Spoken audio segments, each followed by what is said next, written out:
There's so much noise on the internet these days about false prophets, fake Christians, and pastors who have outright lost their minds. But today I want to remind you that God isn't just concerned with the outward actions, He actually wants our heart. So a while back, I don't know if y'all remember, a popular pastor stepped down due to something that he had said happened a while ago. And while people were praising his decision, there were others who said he only did it because his past caught up to him. In other words, he got caught, right? I'm not sure why he did what he did or even what he fully did. And quite frankly, it's not my concern because I'm actually over here trying to bear my own fruit and actually have it remain.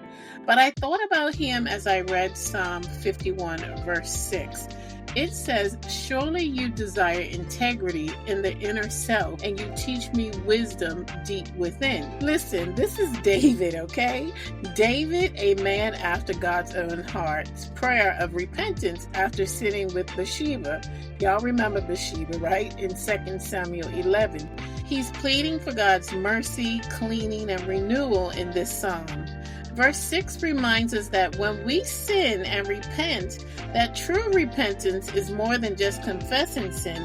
It requires a change of heart. So the next time you see someone being transparent about their sin, rather than you trying to dig into the circumstances, pray that God transforms them from the inside out, gives them deep wisdom and understanding, and guides them to truly pursue holiness.